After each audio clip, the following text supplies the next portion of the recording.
수고가 정말 많으십니다. 강냉이 가루 2호, 엽전의 총 양은 7전, 54세의 나이에 시골 동네에서 죽음을 맞이한 한 여인이 남기고 간 총 재산의 양입니다. 그녀는 독일 출신의 미국 선교사 엘리자베스 요한나 셰핑이라는 분이세요. 한국명으로는 서서평. 저에게는 개인적으로 신앙의 감동과 목회자의 방향성에 대해서 깊게 상고할 수 있도록 만들어줬던 인물로 저는 기억합니다. 그녀의 이름 서서평, 무슨 뜻인지 혹시 아실까요? 서서히 평온하게의 줄임말입니다. 그녀가 그렇게 한국명을 지은 이유가 있어요. 왜냐하면 그녀는 그녀의 이름답게 서서히 평온하고 여유롭게 살아갔던 인물이 아니기 때문이죠. 한마디로 그녀의 이름과는 달리 그녀의 삶은 매우 굴곡지고 오르막길의 연속이었다라고 말할 수 있습니다. 간략히 소개하자면 서서평 씨의 3세 때 부모님이 미국으로 이민을 간지라 그녀는 유럽에서 조부모 손에서 자라게 되었어요. 그러나 그 조부모님도 그녀 나이 9세 때 사망하게 되어서 어떤 어른들의 도움 없이 홀로 유럽에서 미국으로 횡단하는 배에 몸을 실을 수밖에 없었죠. 배 안에서 모진 일들을 참 많이 경험했어요. 9세 나이의 어린이가 감당하기 힘든 일들을 그것을 배 안에서 당했죠. 그렇게 어렵게 미국으로 넘어가 부모를 만났으면 조금은 형편이 좋았어야 되는데 그녀는 부모로부터 학대받는 삶을 시작할 수밖에 없죠.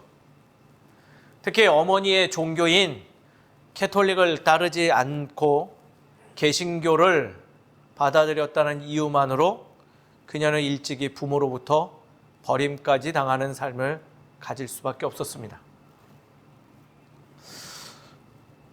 몸을 의지할 데 없는 그녀는 개신교 안에 봉사단체에서 열심히 봉사하던 중 조선이라는 땅의 어려움을 듣고서는 32세의 나이에 조선 땅에 들어오고 서울 경기 지역이 아닌 저기 전라도 광주 지역으로 내려가 당시의 나병 환자들과 고아들과 함께 지내며 그들을 양자와 양녀 삼으며 살아갔던 인물입니다.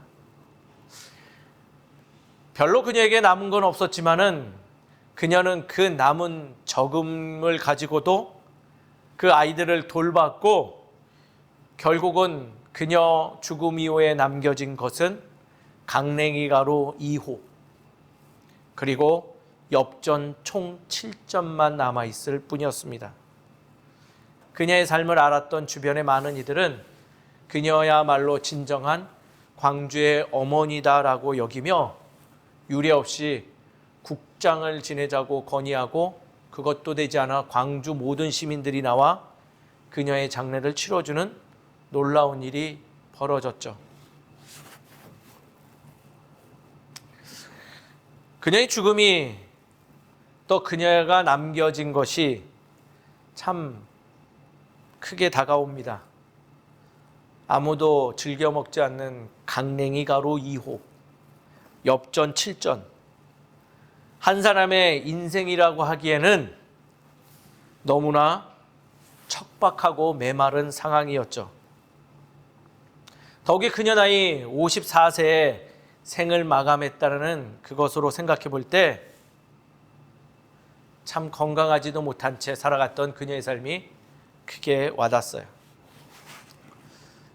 그런 여인이 왜 저에게 영향을 끼쳤을까요? 그녀가 남긴 그 적은 물질 안에 담겨진 놀라운 하나님의 은혜가 있었기 때문이에요.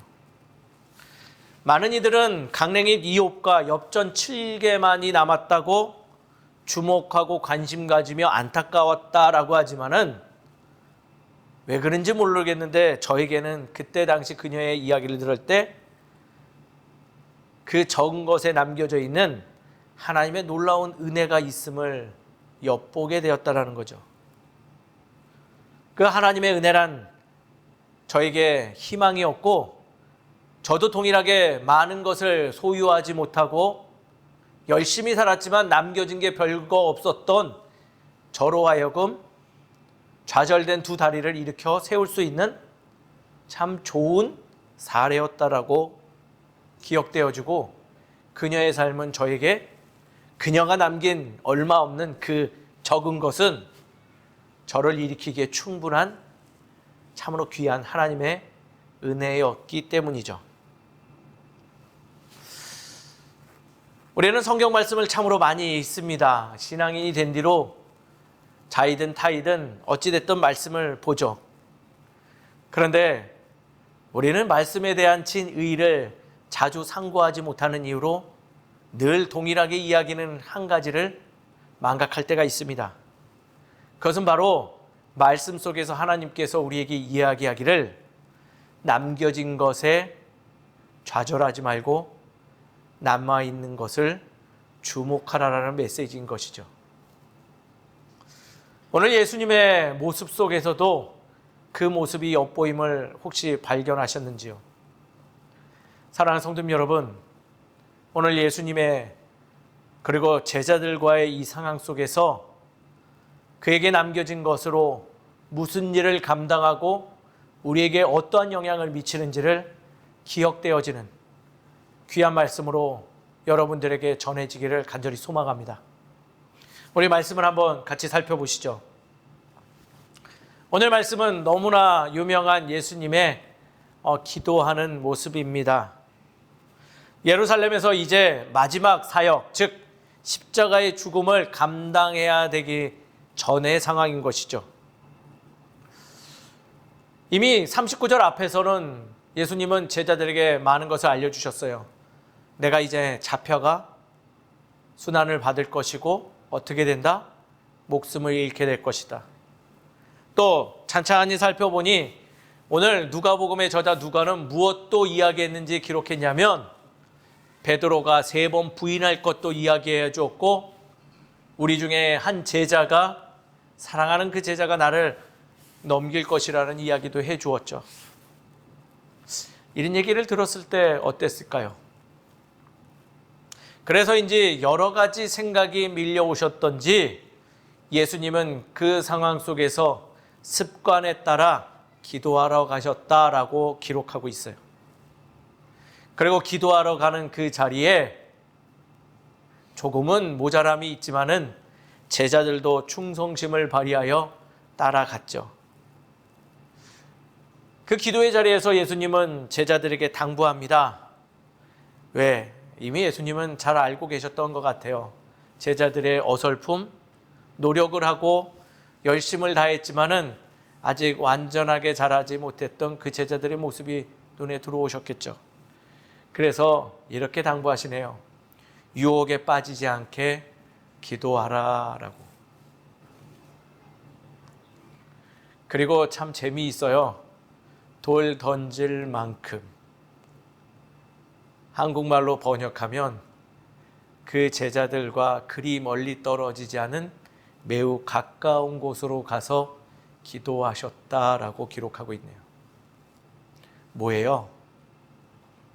당부하고 그 곁에서 기도하셨다라는 건 이미 제자들이 어떨지 잘 아시고 그래도 관심을 가지고 힘써 하셨다라는 거예요. 놀랍게도 기도하였더니 하늘로부터 천사들이 내려와 예수님께 힘을 더하였고 놀라운 은혜의 장면이 묘사되어 있어요. 그러나 그 놀람과 감동을 아주 깨끗하게 파괴해버리는 존재가 있었죠. 누구예요? 바로 제자들이에요. 본인의 기도를 땀을 흘리며 피를 흘린 것 같이 기도했던 예수님, 근심에 쌓여서 기도했던 제자들이 생각나셔 그 곁으로 왔는데 우리 제자들 아름답게 무엇하고 있었다? 잠들어 버렸다라는 거예요.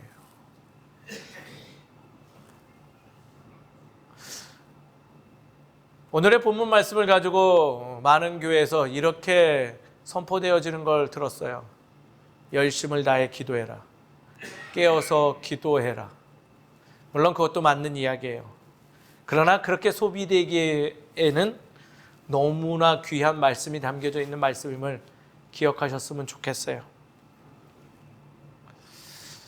저자 누가는 이 이야기를 묘사함에 있어서 몇 가지 질문을 우리에게 던지고 있음을 우리는 발견해야 돼요.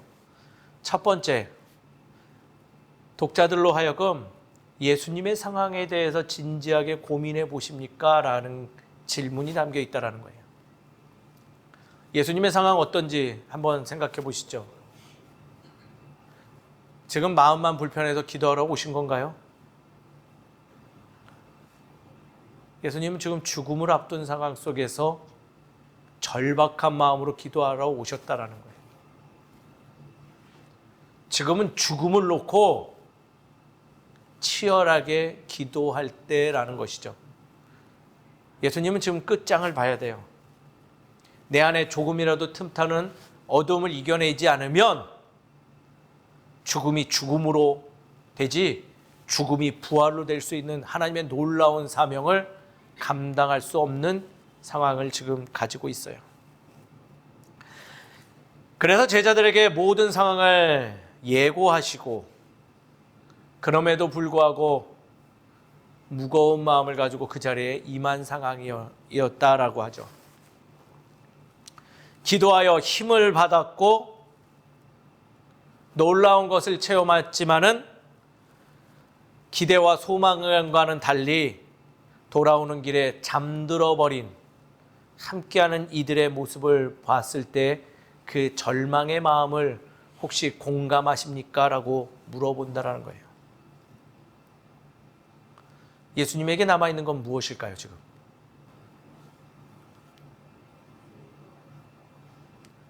예수님께 남아있는 이 순간만은 고작 주제 파악하지 못하고 잠들어 버린 제자들밖에 남아있지 않았다라는 거예요.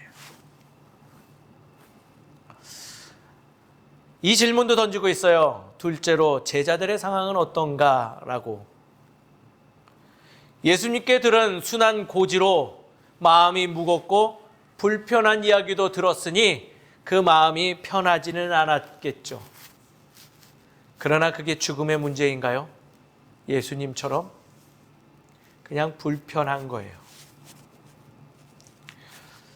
그래도 그 불편함을 가지고 예수님을 따라 충성심으로 그 기도하는 자리에 함께 가였고 그 충성심만으로는 모자랐던지 예수님이 그리 멀지 않은 곳에서 기도하였지만은 정작 예수님이 기도하시는 내용에는 관심이 없고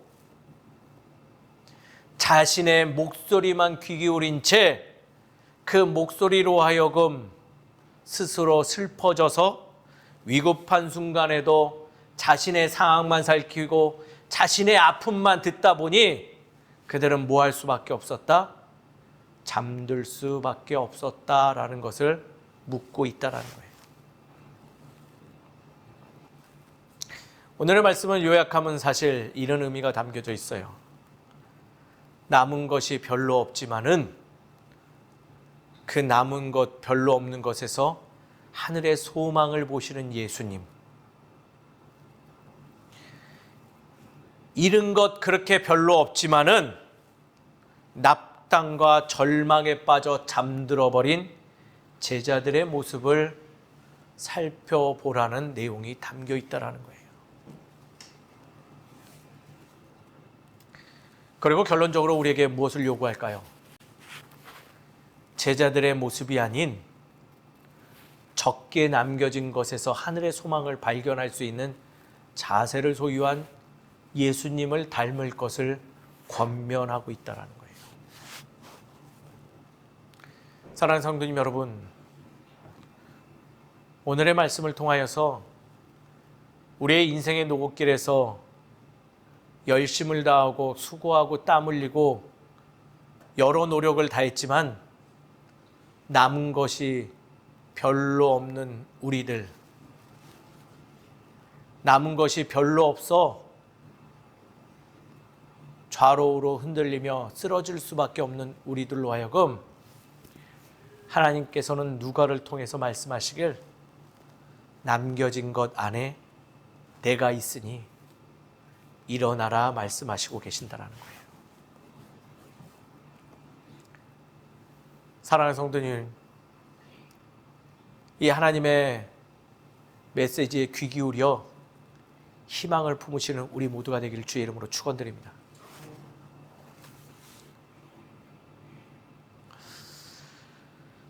오늘의 말씀 단편적으로 생각해 볼 때 예수님의 경건과 제자들의 안이함만 주목할 수 있는 여지가 있죠. 하지만 실제적인 삶에 대하여 논의하기 좋아하는 저자 누가의 관점을 고려해 볼 때 남겨진 것을 대하는 자세가 마치 제자들과 우리가 크게 다르지 않음이 있지 않느냐라는 문제의식을 가질 필요가 있다라는 거예요. 쉽게 요약해서 말씀드리면 자꾸 잃어버릴 거에 대해서 또는 잃어버린 거에 대해서 주목하려고 하는 우리들에게 내게 적지만은 남겨진 것을 통하여서 일하시는 하나님의 그 손길을 기억함이 마땅하지 않습니까? 라고 이야기함을 우리는 주목해야 된다는 거예요. 적게 남겨진 것, 초라하게 남겨진 것, 소유하고 있는 것을 잃어버릴 위기 속에서 주를 바라보며 남겨진 것의 의미를 되새기며 최선을 다해야 함에도 불구하고 남겨진 것이 적다 하여 초라하다 하여 포기해버리고 귀를 닫아버리고 낙담한 채로 잠들어버리는 습성이 우리 안에 있으니 그것을 경계하고 오히려 예수 그리스도의 모습을 보며 다시금 그 순간에도 하늘의 소망을 바라보며 남겨진 그 초라한 제자들을 향해 따뜻한 권면을 할 수 있는 예수 그리스도의 모습을 닮음이 옳다라는 것을 우리는 기억해야 된다는 거예요. 혹시 레나 마리아라는 여인에 대해서 혹시 기억하실까요? 레나 마리아, 우리나라에도 오신 적이 있어요. 사지가 온전하지 않음에도 기쁨으로 찬양하며 살아간 여인이 또 있네요. 혹시 그러면 닉 부이치라는 분을 알고 계신가요? 이 사람도 동일해요. 사지가 멀쩡하지 않죠. 이 둘의 공통점이 있어요. 전혀 삶의 희망을 발견할 수 없는 상황이죠. 팔과 다리가 없고 남들보다 왜소하고 많은 이들보다 능력이 없는 그 둘. 그들에게 남은 거는 몇 개 없었어요. 레나 마리아에게는 그래도 닉 부이치보다는 낫게 온전한 다리 한쪽이 있었거든요. 닉 부이치는 사지가 절단되고 없는 건 아니지만 레나 마리아보다는 움직임, 가동성이 있는 짧은 팔과 짧은 다리가 있었어요. 그래도 그 둘은 그 누구보다도 희망을 가지고 살아갔으며 거기서 멈추지 않고 많은 이들에게 희망을 증거했죠. 그 희망의 요소가 바로 예수님을 증거하고 사셨다라는 거예요. 놀라운 일들을 이들은 감당했어요. 레나 마리아는 남은 다리 하나로 그림을 그리고 수영도 하였으며 올림픽에 나가 금메달도 땄어요. 그녀에게 남겨진 유일한 목소리를 가지고 찬양에 심혈을 기울였더니 사람을 살리는 찬송을 부르는 여인으로 우리나라에도 들어왔던 거예요. 닉 부이치는 그 짧은 다리와 짧은 팔로 많은 이들에게 희망을 안기며 안아주었고 사랑을 증거하는가 동시에 이 사랑의 근원이 예수 그리스도에 있음을 증거하며 나보다 더 가진 자들로 하여금 잃은 것에 주목하지 말고 남겨진 것에 의미를 되새기며 살아갈 것을 권면하고 살아갔죠. 이 둘은 온전한 이와 가정도 이루었고 자녀도 가지며 여전히 사람들에게 희망의 씨앗들을 뿌리고 살아가고 있어요. 예수님을 닮은 그들의 삶, 말씀의 요소가 실제적 삶에서 드러나는 실사례라 말씀하고 있는 것이죠. 다시금 말씀드리지만 말씀은 우리에게 이야기하고 있어요. 남아있는 것, 남겨진 것에 주목하라. 왜냐하면 그 안에는 하나님의 소망이 있으며 하나님께서 그 남겨진 것을 가지고 분명히 너의 삶을 이끌어 가실 거다. 세상을 변화시킬 거다. 내가 반드시 일하겠노라고 이야기하는 그 메시지가 담겨져 있기 때문이에요.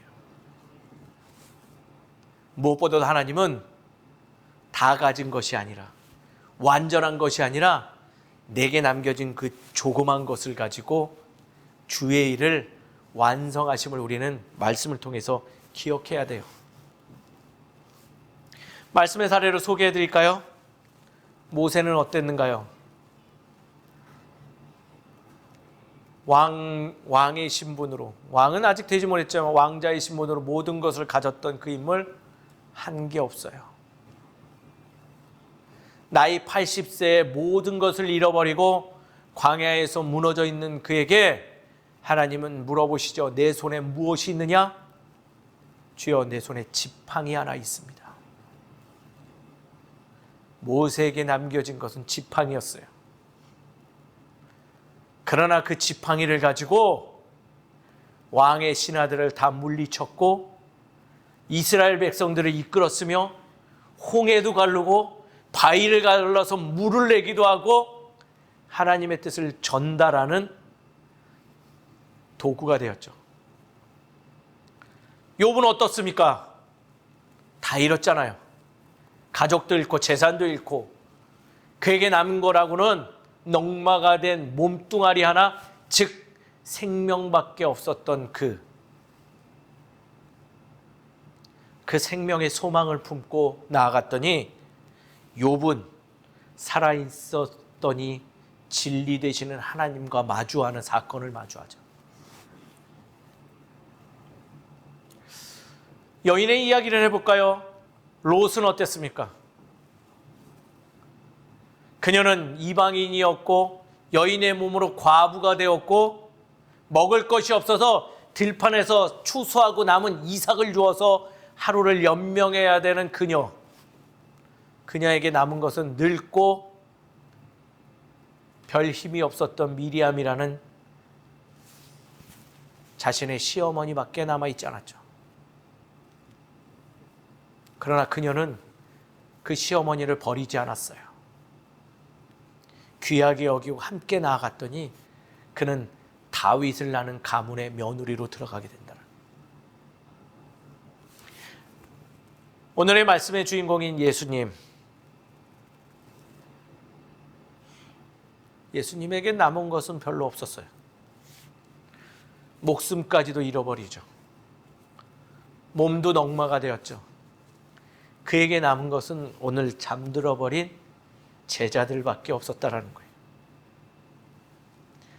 불안해 보이고 욕먹기 딱 좋고 죽음 이후에 흩어질 수밖에 없는 그 제자들, 누가 보더라도 저 인간들 소망도 없고 저 인간들 별로 사용할 데 없다 생각했지만은 놀라운 것은 십자가의 죽음을 맞이하는 그 순간에도 예수님은 그들을 바라보며 기도하고 자신들의 밑에서 서로 잘났다 떠드는 이들, 양옆에서 누가 옳은가에 대해서 이야기하는 죄인들 사이 속에서도 남겨질 하나님 나라의 은혜를 바라보며 다 이루었다 소망을 갖고 돌아가시고 부활하신 분이에요. 사랑하는 성도 여러분, 우리가 말씀을 이 정도 알고 있다면 내게 남겨진 것에 소망을 두어야 됨이 옳지 않을까요? 우리는 이들보다 더 많은 것을 가지고 있습니다. 우리가 하찮게 열심을 다하고 피땀 흘려서 했는데 내게 남은 게 요만큼이야 라고 생각하고 낙담하고 좌절할 때 하나님은 예수 그리스도를 통해서 우리에게 이야기해 주시네요. 아니다. 그것으로 내가 너를 일으키리라. 다시 시작하겠노라. 걱정 말아라. 그것이 너의 전부가 되게 하리라 라는 말씀을 담고 있다는 거예요. 사랑하는 성도 여러분, 남겨진 것에 소망을 두고 희망으로 일어서는 우리 모두가 되기를 주의 이름으로 축원드립니다. 오늘의 말씀을 그러면 적용하여 우리는 좀 어떻게 살아감이 옳을까요? 두 가지를 전환하셨으면 좋겠어요. 첫 번째는요, 시선의 전환이에요. 시선의 전환. 위기의 상황에서 비신앙인들의 시선은 어디에 집중될까요? 앞서 말했지만 늘 잃어버린 거, 내가 앞으로 잃어버릴 것에 집중하는 모습을 보여주죠. 그래서 결과물이 무엇인가요? 위기의 순간에서 잃어버리게 될 것에 시선을 집중하니 한마디로 모양 빠지는 모습밖에 소유 못해요. 입에다 늘 이런 말 달고 살죠. 지금 나부터 살고 봐야죠. 이제는 더 이상 못하겠네요. 이거라도 건져봐야죠. 나는 잘못한 거 없는데 나한테 왜 이러는 거예요? 저는 이제 어떻게 하라는 거예요? 라는 둥 결론 없는 부정적인 말들을 입에 달고 좀처럼 회복하지 못하는 삶을 소유한 채 1년, 10년 남은 생애를 계속 그렇게 살아가는 모습을 소유하고 있는 거예요. 이러할 때 말씀 우리에게 지혜로움을 더해줘요. 시선의 전환을 가질 것, 잃어버릴 것이 아니라 남아있는 것에 너의 시선을 두라라는 교훈을 주시네요. 오늘 말씀 속 한번 찬찬히 살펴보시죠. 제자들에게 얼마든지 핀잔과 잔소리를 할 수 있는 상황이에요. 요래요래 요것들 요거 곳에 잠들었네. 내가 뭐라고 했어? 유혹에 빠지지 않게 기도하라고 했잖아. 그걸 못 참고 자나? 그렇게 피곤했어? 얼마든지 얘기할 수 있죠. 그렇지만 그들에게 또 한 번 당부하세요. 46절에 있네요. 시험에 들지 않게 일어나 기도하라. 예수님에게 남겨진 거 우둔한 제자들이었지만은 우둔하게 바라보지 않으세요.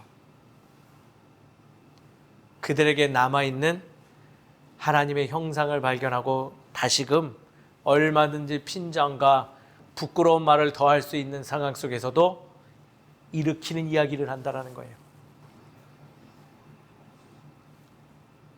내가 참 수고했구나. 그러나 조금 더 힘을 내봐. 위기에 빠지지 않도록 노력함이 기뻐하실 일이야. 너는 그런 존재야. 사랑하는 성도님 여러분, 우리의 시선이 변화될 때 세상이 변화될 줄 믿습니다. 제가 얼마 전에 머리를 하러 미용실에 갔어요. 아름다운 여인이 저에게 다가와 이런 얘기를 했어요. 고객님, 손 마사지 해드릴까요? 이러더라고요. 좋았어요. 머리털 나고 처음으로 머리 하러 갔는데 손 마사지 해준다는 걸 경험을 처음 해봤거든요. 제 눈이 정말 사랑의 눈빛으로 그녀를 바라보기 시작했어요. 그렇게 바라봤더니 무슨 일이 벌어졌냐? 그녀의 외모가 아니라 그녀의 말에 주목하기 시작했어요. 한국말을 쓰지만 좀 어눌한 말을 자꾸 쓰시는 거예요. 그래서 물어봤죠. 제가 오지랖이 좀 많잖아요. 본 게 있으니 물어봤어요. 우리나라 분이세요? 아니래요. 어디서 오셨어요? 그랬더니 말을 안 해요. 근데 앞치마를 보니까 진영고등학교라고 써 있더라고요. 그래서 학생이에요? 그랬더니 그렇다고. 근데 학생인데 학생이 아니래요. 왜냐하면 그녀 나이는 21살이었기 때문이죠. 그러더니 조금 있다가 저에게 말을 해줬어요. 사실 자기는 한국인이 아니라 우즈베키스탄 여인이래요. 그리고 살아간 곳이 우크라이나에서 살았는데 전쟁 때문에 3년 전에 들어왔다라는 거예요. 김해 진영고등학교를 다니던 중 취업하고자 인턴 사원으로 온 친구더라고요. 그러니까 계속 물어봤어요. 그녀를 바라보는 시선이 계속 달라지더라고요. 그래서 마지막 이런 질문을 해봤죠. 이거 하고 싶어서 하시는 거예요? 그랬더니 침묵을 하고 제 머리를 감겨주는 중에 이러더라고요. 사실은 저 하고 싶은 거 다른 거 있어요 라고 그러더라고요. 속으로 다행이다 생각했어요. 왜 그런 줄 알아요? 손 마사지는 잘하는데 머리를 할 줄 모르는 것 같아요. 제가 볼 때는 그분은 조만간 잘릴 것 같아요. 제 머리에 이상한 짓을 해서 난리가 났거든요. 그래서 속으로 안 갔으면 좋겠다. 그러니 그녀의 말이 얼마나 귀 기울여져요. 하고 싶은 게 다른 게 있다고. 뭔지 아세요? 의대를 가려고 준비하고 있었대요. 그러다 전쟁이 터져서 들어왔는데 할 게 이거밖에 없다라는 거예요. 오늘의 말씀을 준비하던 중이었던지라 그녀에게 그 남겨진 것이 별로 없음을 발견해서 그녀에게 이야기해 주었어요. 의대 갈 수 있어요. 갈 수 있는 길을 내가 한 달 안에 조금 연구해서 올게요. 나 한번 믿어볼래요? 라고 이야기했더니 울기 시작하는 거예요. 갈 수 있는지 갈 수 없는지는 모르겠어요. 그래도 그녀가 그 순간 희망이 생긴다고 이야기해 주더라고요. 그래서 못 가더라도 자기에게 남겨진 것이 아무것도 없어서 루트도 몰랐는데 알려주신다니 감사해요. 기다릴게요. 라고 이야기하고 돌아왔죠. 사랑하는 성도님 여러분, 우리의 시선이 잃어버린 것이 아니라 남겨진 것에 초점 맞춰질 때 하나님께서 우리에게 은혜를 더하실 줄 믿습니다. 우리의 시선을 전환하는 우리 모두가 되기를 주의 이름으로 축원드립니다. 두 번째, 자세의 전환입니다. 위기의 상황에서 부정적인 말과 함께 따라오는 결정들 너무나 잘 아시죠? 그것은 진행을 멈춰버리는 선택, 즉 포기하는 습성이라는 거예요. 신앙의 삶에서 그러한 현상은 뚜렷하게 발생합니다. 내가 이렇게 열심히 신앙생활했는데 고작 이거야? 왜 나한테 이런 일이 있어? 도대체 언제까지 계속 이렇게 살아야 하는 건데 나는 이제 더 이상 못하겠어? 결국 이러한 부정적인 생각과 말들로 인해서 선택하는 것들, 취하는 자세 무엇일까요? 신앙을 버리는 자세를 갖죠. 정말 그것이 옳은 일일까요? 아니에요. 제가 논문 쓴 몰트만 신학자가 기고한 학설이 있어요. 그건 뭐냐면 신앙의 희망이라는 거예요. 희망의 신앙. 그는 그 희망의 신앙을 완성하기 위해 무엇을 근거로 들었냐면 아우슈비츠 수용소를 보면서 그는 그것을 지필하기 시작했죠. 나치 독일인이 유대인과 집시들과 동성애자들을 무차별로 학살하려고 만들어 놓은 포로 수용소예요. 그 안에는요, 생명력이라는 것은 찾아볼 수 없고 죽음밖에 없고 포기한 이들만 있을 수밖에 없는 곳이죠. 그러나 몰트만은 놀라운 것을 발견했어요. 그 포로 수용소에서 생명력 있는 그룹들을 발견했다는 거죠. 누구냐? 바로 기독교 유대인들이었어요. 처참한 상황에서도 놀라운 생명력으로 앞으로 전진하는 그들의 공통점은 하나님을 향한 희망의 메시지를 작은 것으로부터 투영받아 실천하고 살아갔던 그 공통점이 있죠. 그들의 모습을 관찰한 몰트만은요, 희망의 신앙을 집필했다라고 기록되어 있어요. 하나님은 우리에게 남겨진 것을 통하여 놀라운 것을 세우십니다. 모두 끝났다고 할 때 내 손에 들려진 작은 돌멩이로 사건을 일으키세요. 그 좋은 사례가 바로 다윗이 골리앗을 이긴 사건입니다. 모두 다 안 된다. 모두 저 사람한테는 될 수가 없어. 그럴 때 다윗에게 주어진 것은 작은 돌멩이 5개였는데 그는 그 돌멩이를 통하여 하나님의 능력을 보았던 인물이에요. 사랑하는 성도님 여러분,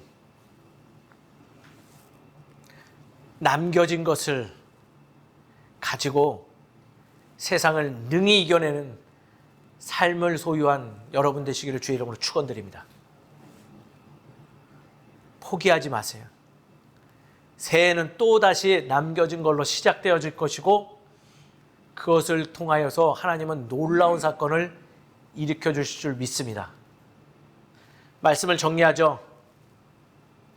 예수님의 기도하는 모습은 남은 것, 남겨진 것을 대하는 모습을 우리에게 알려줍니다. 사랑하는 성도님 여러분, 다 잃어버린 것 같아도 우리에게는 남은 것 하나 있습니다. 바로 하나님 나라의 은혜요, 말씀을 통하여서 받은 하나님의 의입니다. 그것을 가지고 세상 속에서 살아가는 우리 되시길 소망합니다. 예수 그리스도를 기억하며 능히 세상을 이겨내는, 감당해 나가는 삶을 소유하는 희망의 사람으로 살아가기를 간절히 소망합니다. 기도하겠습니다. 고맙고 감사하신 하나님, 참으로 어려운 삶, 원치 않는 상황들, 간절히 바랬지만 남 것이 별로 없는 지금의 상황 속에서 주의 말씀으로 인해서 위로받고 다시금 회복되게 하심을 감사드립니다. 아버지 하나님, 우리의 두 눈을 주의 두 손과 두 발에 향하게 하여 주시옵시고 우리의 선택들을 포기가 아닌 일어서서 생명의 길로 나아가는 자세로 변화될 수 있도록 허락하여 주시옵소서. 남겨진 것이 적다 하여, 남겨진 것이 초라하다 하여 포기하고 낙담하기보다는 그 안에 담겨져 있는 하늘의 은혜요, 하나님의 의를 기억하며 참으로 아름다운 가치 있는 삶을 기다리며 더디 가더라도 주의 길로 나아가는 우리 되게 도와주시옵소서. 이 대림절 기간 주의 말씀을 통하여 그렇게 살아가겠다 결단하오니 주님, 우리의 삶을 이끌어 주시옵시고 놀라운 하늘의 은혜로 우리의 삶을 변화시켜 주시옵소서.